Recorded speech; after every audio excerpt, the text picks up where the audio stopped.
নেদারল্যান্ডসের বিপক্ষে বাংলাদেশের ম্যাচ। তবে এই ম্যাচের জন্য মানুষের যতটা না আগ্রহ ছিল, হয়তো তার চেয়ে বেশি চোখ ছিল সাকিবের ব্যাটের দিকে।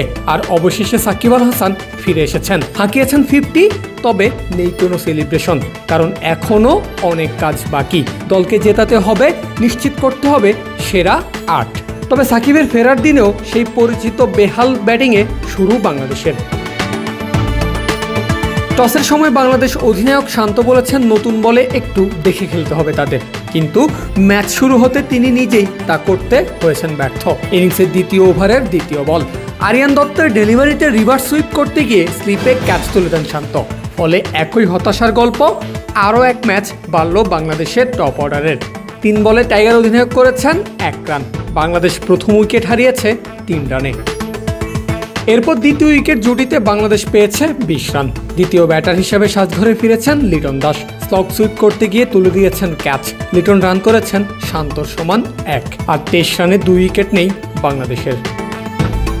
তবে এরপর সেটাই ঘটেছে যেটা দেখার জন্য অপেক্ষায় ছিল বাংলাদেশের লক্ষ কোটি সমর্থকেরা। তানজিদ তামিমের সঙ্গে স্কোরবোর্ডের দায়িত্ব নিয়েছেন সাকিব আল হাসান। সাকিব ফিরেছেন বিধ্বংসী হয়েই।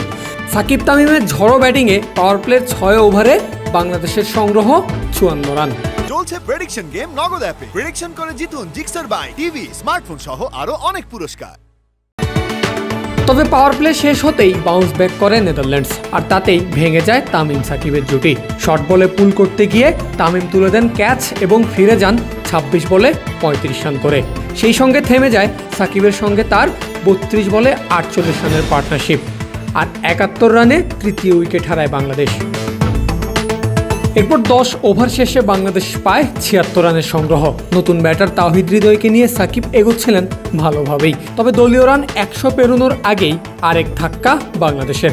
13তম ওভারের প্রথম বলেই ফিরে যান তাওহিদ হৃদয়। 89 রানে 4 নম্বর উইকেট হারায় বাংলাদেশ। হৃদয় করেছেন 15 বলে 9 রান। এরপর সাকিবের সঙ্গী মাহমুদুল্লাহ রিয়াদ, এই জুটি স্কোরবোর্ডে যোগ করেছে 41 রান। সমান 2-4 ছক্কায় রিয়াদ ফিরেছেন 25 রান করে। তবে সাকিব এরপরেও টেনে নিয়ে গেছেন দলকে এবং স্কোরবোর্ডে ফাইট করার মতো রান তুলে তবেই ছেড়েছেন মাঠ।